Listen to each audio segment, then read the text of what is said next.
no place like the Qube.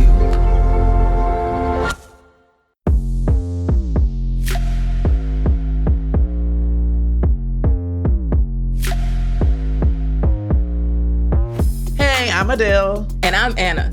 And we are AD Productions.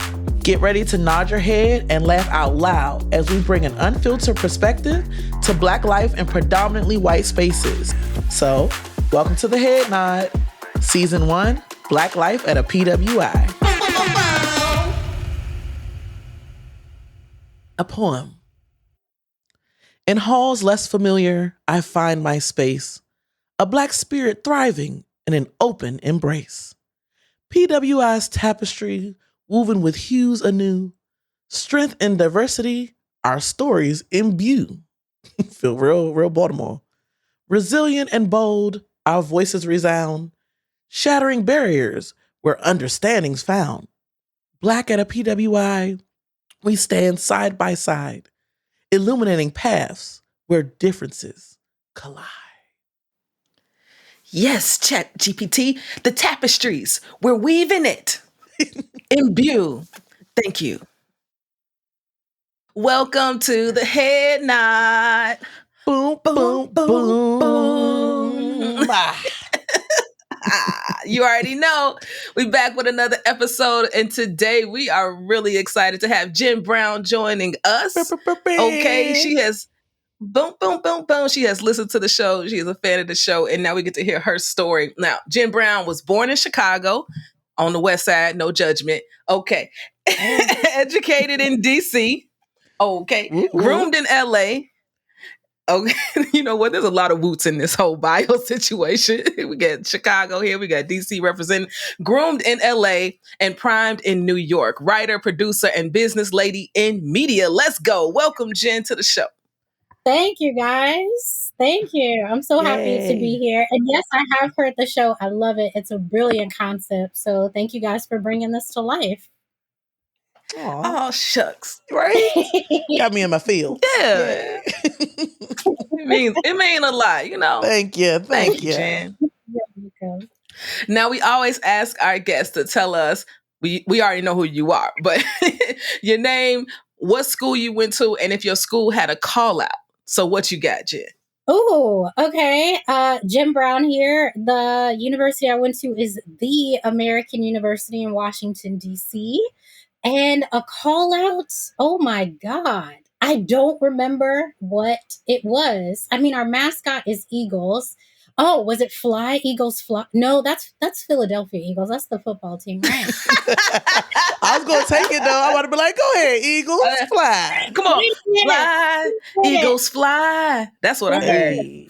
Hey, up to the sky. I don't remember, but I'm going to take it. We'll take that. We always say if you don't know, just make one up. So we're going to go with Fly, Eagles Fly for American youth. All right? Jenn, so why American University? Why? Oh, my God. One of the biggest reasons was the men.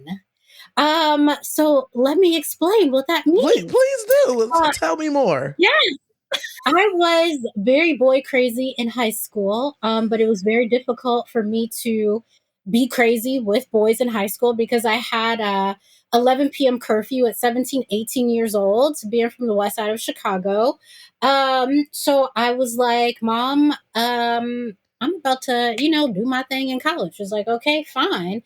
AU specifically, I'm not really talking about the men at AU, but in DC.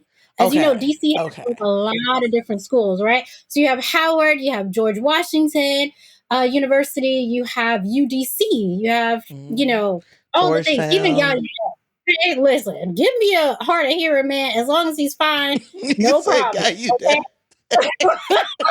Look, okay? So that was a big determining factor when I visited AU. I was like, okay, cool. If there's a guy here, great.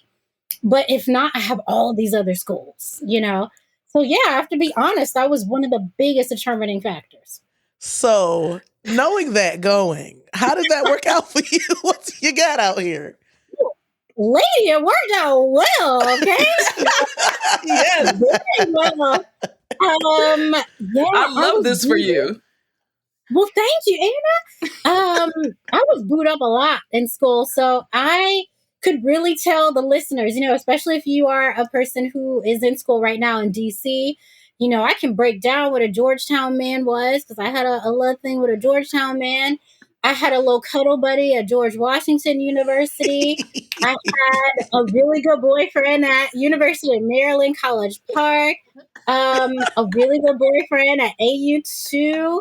Howard, I had a grad student at Howard. Oh, we got a grad student at Howard. Okay. I was out here. But I just want to let people know, okay?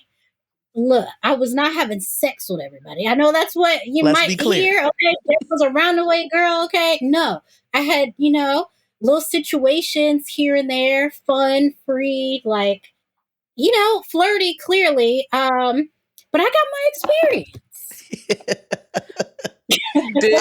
I love this. I love this. Okay, every campus she just named in the whole area. Yes. Whole area. Let me tell you what a Georgetown man looked like. Right? You know what? I actually want you to break it down. Break down the Georgetown man versus the Howard University man versus the University of Maryland man. Let's do that little triangle. Yeah, break it down. I like it. So, for me, the University of Maryland College Park man, he was Caribbean. Okay. Uh-oh. I seem to know like a lot of Caribbean guys from, that school. It's Caribbean, very well put together, was on his way to Georgia Tech for grad school. Okay. Had his stuff together, very good looking, very, just put together, very College Park, Maryland, Georgetown. There were two guys that I was sort of talking to at different points, and both of them were mixed guys, actually. And very kind of like all over the place. Like, I don't want to be stereotypical, but there can be some truth in stereotypes. Okay. So whatever sort of mixed guy stereotype you got, it's that. The crazy hair, the sort of like, I want to figure out what I am and who I am, just trying to figure it out. GW, George Washington, had a cuddle buddy there on the basketball team. Really sweet. He wasn't great about just cuddling, but he was Nigerian, clearly wanted to do more than that, but he was very, very sweet, very nice, allowed me to cuddle with him. He ended up going to the NBA later. Nobody that y'all would know. Yeah, that's how it sort of like break it down. Okay. This has been a lesson brought to you by Jenn Brown. All right. The men of the DMV. And look at my shirt. It says "Show more love" on today. Look. I knew we show more love. Show more love. You had the theme already. We knew it. We knew it was popping. And I'm here for the dating. Okay. Like college is about exploring. College is about getting to know yourself, and getting to know other people. And you did that. And it sounds like you were committed to the mission. Okay. You was committed to the mission. And it sounds like you had some good company. I'm with it. Excellent company. Believe it or not, all of them were really great, really sweet guys. So I was very, very lucky. I had a good time. I just gotta say that's the most unique answer to that question that we have gotten so far, and I'm here for it. Thanks for the breakdown. I am so here for it. So, what was the culture like at American U? So, you come from West Side Chicago, you land at American University. What was that like for you? First day on campus, what was that like? What's interesting? I ended up starting American University earlier than the official semester. So I was a part of a group called STEP.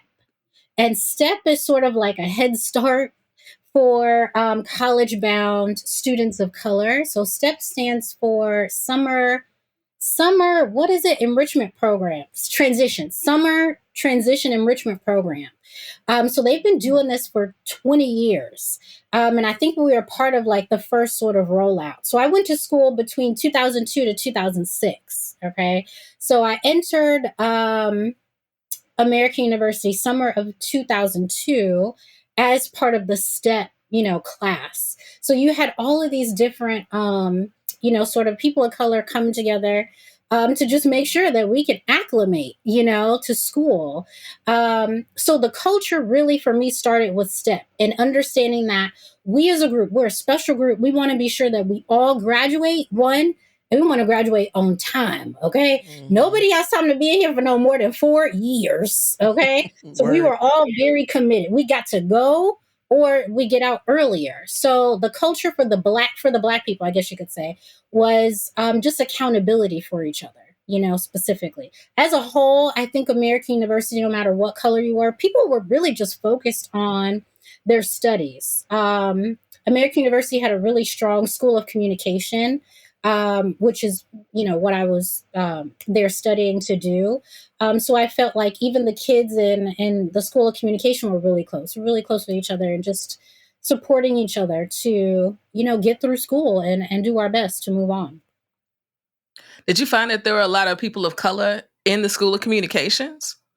It's a great question. There were, yes, but coming from the west side of Chicago, and this kind of ties into what Adell said, I thought I knew everything I needed to know about Black people because I was so focused on Black Americans. So when I went to American University, I realized I don't know everything, not only about Black Americans, but about Black people in general. Because as you know, American University, or any school in the DMV, but American University has a lot of different kinds of Black people, Caribbean Black people, Nigerians, Cameroonians. So in the School of Communication, I came across actually a lot of Eritreans in the School of Communication. I came across a lot of people from the Caribbean. I can't even think about the Black Americans that were in that school or who I was like close to. So I feel like I had more of a diverse Black experience in the School of Communication there. So what were some things you were involved in? Did you participate in any organizations? What was life like for you on campus? While I wasn't running around with the boys, okay, I would find time to really just focus on anything that led me to really honing my craft more. So I went from a journalism major to like more of a general film and media arts major. So I wasn't really a part of like any groups per se. The only group I could say is liturgical dance, which is, religious dance. I'm a Christian. And I remember us having sort of like a parents' day or something. And my auntie, shout out to Auntie Carla, she came to visit and she was able to see me liturgical dance. So I was happy about that. Other sort of activities that I've done that are really close to my heart because of that AU experience was a program called Heads Up, which was a work study program that I was a part of. And it was where, I was chosen to go to a school in Southeast D.C. in Anacostia to just sort of be extra, for the children after school. So I really love that program. What else was I a part of? Another work study program, just being a projectionist. So I was really just focused on working toward my goal and being with the boys. Mm-hmm. So this liturgical dance, yeah. Okay, right. I'm here for this. So did y'all go to churches in the area and perform? Were y'all performing on campus? Did y'all have like the mime? Did y'all do like the miming? Oh Lord. Yeah, that's what we were doing. That's what liturgical dance is. So, we are dancing for the Lord, and I think it was really I forget the entire name, but it was definitely partnered with the choir, the gospel choir. Gospel choir was big at AU, by the way. And so we performed for, the people on campus. We weren't going out and like traveling throughout the city. So this was a campus group. And we had a, chapel on campus and everything. And again, like I said, we would have parents' days, we would, perform. Yeah, it was fun. Wow. All right. I love it. I mean, that's the first time anybody has said anything that they've done religiously. Yeah, like, I was going to say, this has been such a unique experience already with Jenn Brown at American University. Yeah. 100%. This uniqueness. Y'all are just stunned. Y'all are like, yeah. I mean, Now let's be clear. I knew a couple people in my undergrad who did liturgical dance, but it wasn't a program at our school. They did it at a church. Like Yeah, they became same. really It wasn't offered. Yeah. Yeah, so they did it at a church that a lot of us would go to or frequent, and that's where their ministry was, but it wasn't necessarily on campus. So I think that's pretty dope. Were you in any other organizations or groups or sororities? Anything else kind of piqued your interest? I had a interest in being in a sorority. And this story is really gonna trigger one of my really good friends. Shout out to Jamila Hatcher. I really wanted to be in AKA. I was like, I think this is kind of where I fit. And I told Jamila, okay, I'm going to do it, but just wait, wait till the next semester, something I told her. And I think there was a line currently that really she wanted to be a part of. And so the next semester came, if I'm remembering this correctly. And I was like, nah, I don't think the sorority life is for me. I got a call, I want to say in the middle of the night, and that annoyed me. And I said, I don't think I can do this. I just don't want to be picking up nobody's phone call at 3 a.m. Not built for it. I'm pretty sure I could make these connections later on down the line. So that really pissed off my good girlfriend because she ended up having to be online the next semester. But yeah, no other groups. I was just out and about, y'all. Dang, you made her wait. You made her wait and then said, nah. You was like, we're going to do this later. And then you was like, nah. Terrible. I know. I've had to apologize many times to my friend, okay? Yes, Jamila, she's sorry because she made you wait and cross with some other people. You didn't even get to cross with who you wanted to cross with, girl. That's my boo right there. I do want to say I was an RA. I was an RA. Which I loved. Oh my God, that was so much fun. And the unique part about it was I was an RA on the Tenleytown campus. So it's like some blocks away from the campus. Or Tenley Circle. I forget now. I can't believe I'm forgetting. But it was a whole different campus and it was only for visiting students to AU, people who were coming for a semester. So I was able to be an RA for, visiting students throughout the country and also visiting students from overseas. Oh, that's cool. So I got to RA like some French kids. I got to RA actually an indigenous group, one of which was a trans indigenous person. I mean, my experience was so amazing. And then I got a boyfriend out of that experience too. Where was he from?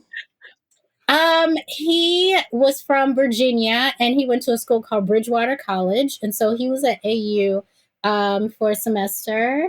He wasn't living on my floor because he was literally from Virginia and went to school in Virginia. So he just came on campus for classes. Mm-hmm. Oh, wow. So being an RA is a lot of responsibility, yo. Especially, I'm sure, was there a language barrier issue? Like when you had the French kids or something? No. Okay. All right. We worked that out. You know how people acquiesce to us. That's why we're privileged and ridiculous. True they have to come up here and speak English. Yes. Facts. So what did you enjoy about being an RA? Because I just see it as a whole bunch of responsibility. So I never applied. Oh my God, y'all should have. It is awesome. I get it. I was an RA. Yeah. You get it. It's a wonderful exercise in leadership, communication, collaborating, guiding people, to your school, having pride in your school. I love throwing events, I also like doing what the hell I wanted to do, so. What's funny is that I'm laughing because Anna is like, I'm not sold on any of these. Anna's facial expressions as you talking.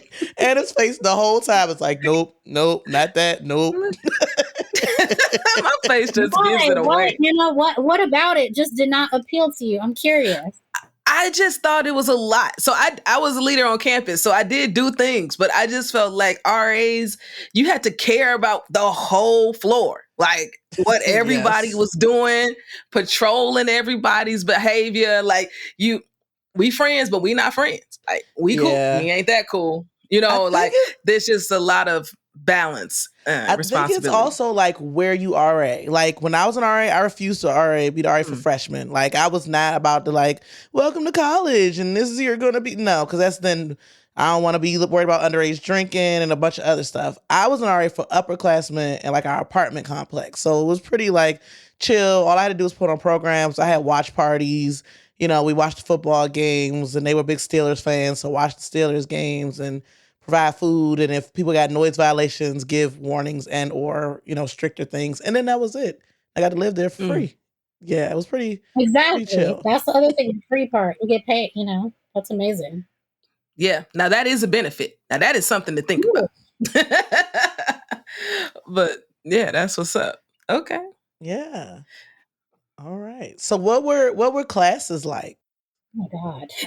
I don't know why, but I immediately flashed back to macroeconomics, which was like, what the hell is this? Like it was freshman year, one of those gen ed classes, huge class, hundreds of kids in that class. This is really crazy because it's like I'm there. I know exactly the room we were in.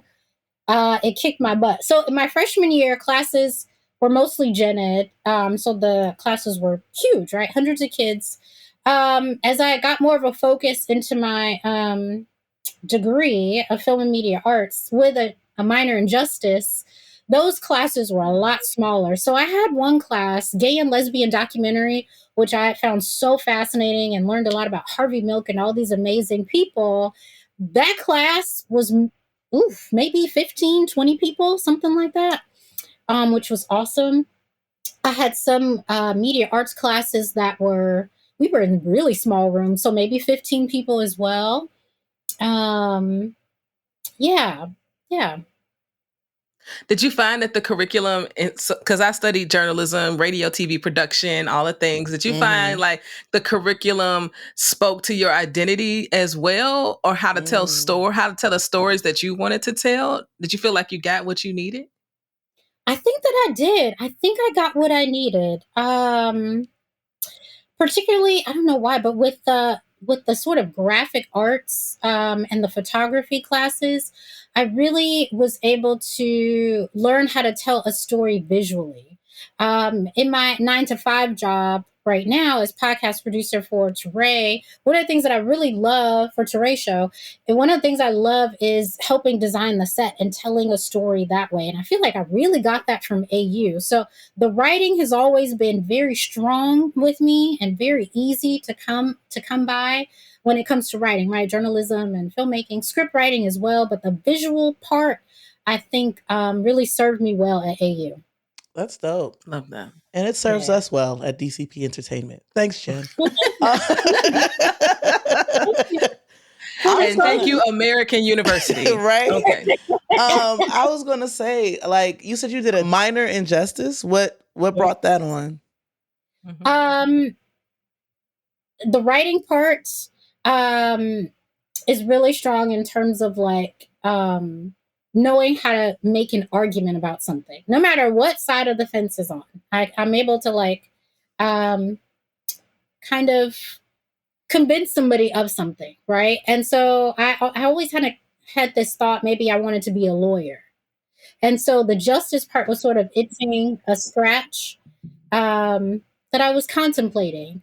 I think it was also a way to placate my mom, because to this day, and I'm almost 40 years old, okay? I think she still has hopes that your girl is going to be a lawyer, and it ain't happening, But there is something about language, even legalese, that really it really inspires me. It excites me. The ability to say stuff and not say stuff, to not say stuff but say, like, it's so cool to me. So in the way that I sort of get that scratch now is, reading contracts, but yeah, just the legalese part just really inspires me. So the way that I sort of itch that scratch now is just through, any sort of contract work that I'm able to read or get approval on, especially through my own business that I have called Black Owned Productions. That's awesome. I could see you as a lawyer, but also I could see why you wouldn't be a lawyer. Both sides, yeah. Party on at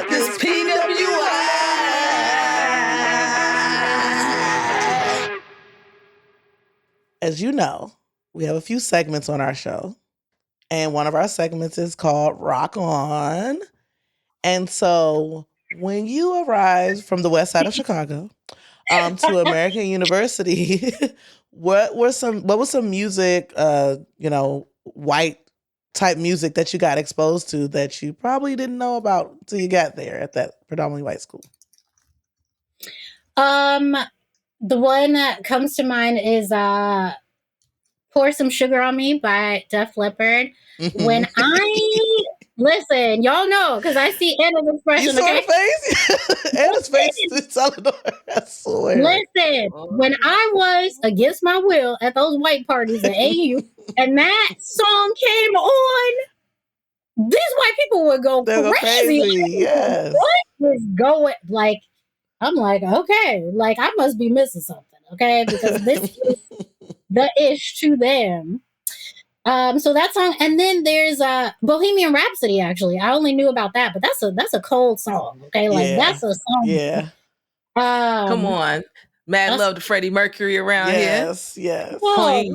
Okay, come on, Queen. That song is top tier. But yeah, those two, yeah. Now, I know you said you were forced to be at parties, but what was the party life like at American University? Are you talking about the white people parties? Wherever you were, what were those like?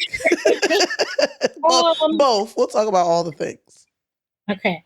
I feel like, y'all, I had the blackest experience at this PWI. So when it came to parties, I was introduced to soca music.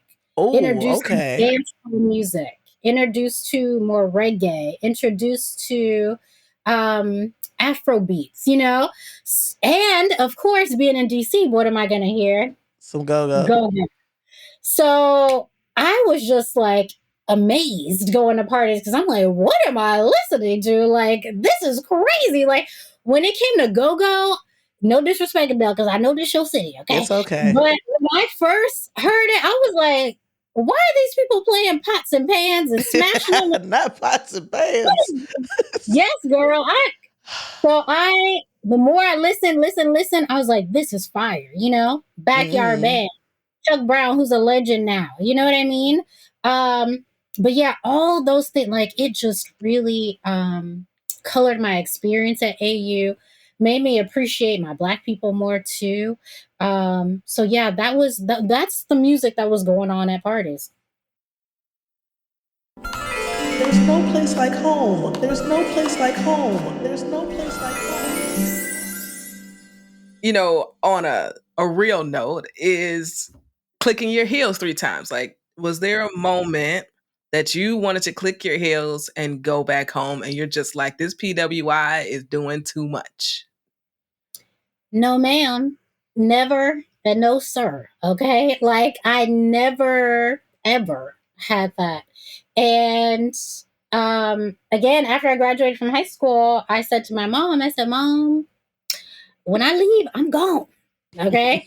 So when I was there, AU was just such a welcoming community. I felt really supported there.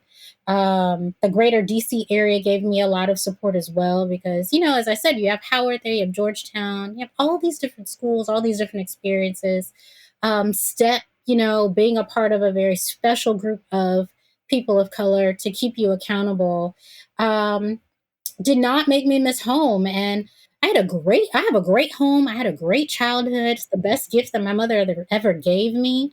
But I was so excited about moving on, growing up, growing into myself, that I've never was like, I'm tired of this PWI. No.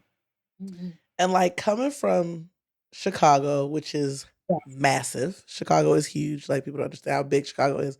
To DC, like you could fit like 10 DC plus into Chicago. Was that different? Just kind of shifting from city to city, like the vibe, was it different? Just kind of being in DC for you, coming from Chicago? It was. Very different. I felt like I could conquer it more because, and as well, both of y'all know, as you said, it's very big, Chicago, right? There's so much to see. And coming from a big place to DC, I felt like I had a little bit more power, that I could get to know DC more, that I could get to know AU in 4 years. And I feel like I was able to do that. That's awesome. Yay. Yay. I have a question. How did you know? How did you know? So was there a moment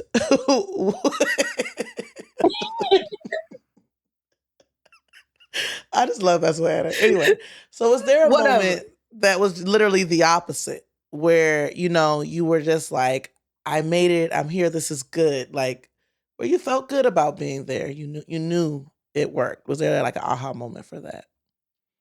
Where I knew AU was the one, you mean? Yes, like you made a good choice. Yeah, you're good. Yes. I think I knew at the very beginning because, y'all, I had my heart set on going to Syracuse University because, again, journalism, right? Syracuse is like they have one of the top schools. I got in, I visited, and if anybody knows anything about Syracuse, no disrespect to Syracuse, but outside of the campus and around the campus is somewhere I came from. So I'm not going back to the west side of Chicago, okay? So I was like, great school, but what's around, heck to the no. And this is 8-9 hours from New York City, and I can't even, right? So going to DC and at American University, which didn't have as much of a heralded sort of school of journalism like Syracuse was, I was like, I could make this work. I love the vibe. I love what I'm hearing from the current students. And throughout my 4 years, the way that I felt initially about AU was how I felt throughout all of those 4 years. That's awesome. I love that it was such a perfect fit for you. I think picking a college is one of those moments in your life. Like it's a significant moment. Mm-hmm. And so when you make the decision and the decision you make is the right one, you're like, I did that. It feels good. You know what I mean? It's an important moment. Yes.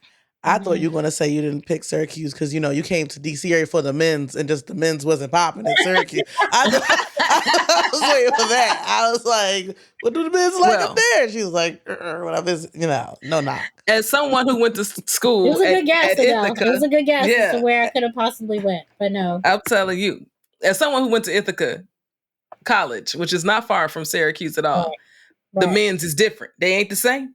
I think you made the right choice, Jen. You would have been terribly disappointed. Terribly disappointed. Not terribly disappointed. All right. Oh, yeah. It ain't Chocolate City, child. It ain't that. Oh, my gosh. It is not hilarious. Chocolate City. Anything else, Jen, you want to share about your experience about being at a PWI? Let's see. I was very lucky enough to have gone to a school that assisted me with all of my applications. So I was able to apply to 16 schools. Wow. They paid for everything. And I got into 15 of the 16. And none of them were HBCUs because I thought, I know enough about my people. Like, why do I need to go to HBCU? And so I think about that. Like, knowing what I know now, would I have gone to an HBCU? What I would say is, like, I wish I didn't think that I knew everything I did about my people, but I was 18 years old, right? And clearly there's way more to our people. But I would say I would at least have applied to some HBCUs, So, yeah. Even though I'm happy about my decision about going to AU, I would have applied to HBCUs. Yeah. That's real. And I know you had a boot thing at Howard. Did you participate in anything that Howard was doing? Did you kind of experience some of the HBCU life visiting Howard? I went to Howard's homecoming. Did I go 2 years? So I went when So I went the summer of 2002 when I was in STEP. And I got a boyfriend there. And so he saw me, he was Caribbean. That was my boyfriend for like 2 years. And then the other boo from the actual Howard, that was later on. So I wasn't really like involved. I just go over to see him and that was it. Yeah. How did you like Howard Homecoming? Oh, it was so much fun. It was unlike anything I'd ever experienced before. I was like, oh my gosh, all these beautiful Black people. And everybody just looked so gorgeous. Like, I was like, there were all of these gorgeous people just in one area. Oh my gosh. Like, the women, the men, everybody just looks so beautiful and having so much fun. And it was incredible. Yeah, I definitely understand that, because living here, we visited the campus a few times. Just sometimes we would have classes on campus or go to programs at Howard. But then when I went away to school, and I'm not gonna hold you, that early 8 a.m. class, brush my teeth, wear my pajamas to class sometimes. But you go on Howard campus, they dress down, okay? Like, they stiletto heels, like hair done first thing in the morning. I was like, oh, they dress like they dress for class. I'll be wearing sweats and like boots. I wouldn't have made it. I wouldn't have made it. They were dressing. It was a fashion show, Anna. It was just, they look fly. I wasn't built for it, but I have no doubt. But I wouldn't have made it. I wouldn't have made it. Oh, well, Jen, we're glad you joined us today. Ew. Why don't you tell us a little about your podcast? What you do? Ooh. Oh, Jen got a podcast? She does. Oh, snaps. So it's called Shooting the Ish with a Brit. And it's a podcast where me and my good friend David talk about all the things. And every season is it has a theme. So David is a white British man. Clearly, I'm a Black American woman. And that's where the name Shooting the Ish with a Brit comes from. Our last season is focused on a show that we were watching. I'm trying to even remember, because our show is on hiatus right now, but it's an evergreen podcast, so you can go back and listen to episodes. But the last season was on, oh my gosh, what show is it? With Andrew Garfield. It was some Christian show. I forget. But yeah, I hope everybody checks it out. Again, Shooting the Ish with a Brit podcast. It's a lot of fun banter. Yay. I was trying to find Andrew's show. I got nothing. But that sounds great. Googling. I was Googling. I was trying to help. It didn't work out. Google failed me. I'll share with you. And then I want to also plug one more thing. My production company is called Black Owned Productions. And it's where me and my good friend Chase Parker produce content for and about Black people. It's all unscripted content at the moment. So yeah, check out our content, Black Owned Productions, spelled the Black way. So whatever you think that is, do something funky with the letters, will come up. So yeah. Awesome. Well, thank you for joining us. We're really glad to have you here. Yeah. This was so much fun, guys.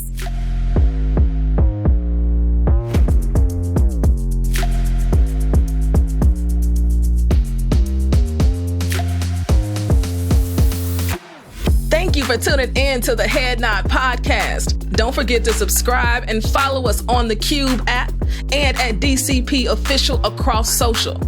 Family, follow my sis Adell at I am Adell Coleman across all socials. And follow the coolest to ever do it, Anna DeShawn at Anna DeShawn on all socials. Listen wherever you get your podcasts. And if you really dig it, leave a rating and a review. Keep nodding your heads with us. Until next time, this is the Head Nod.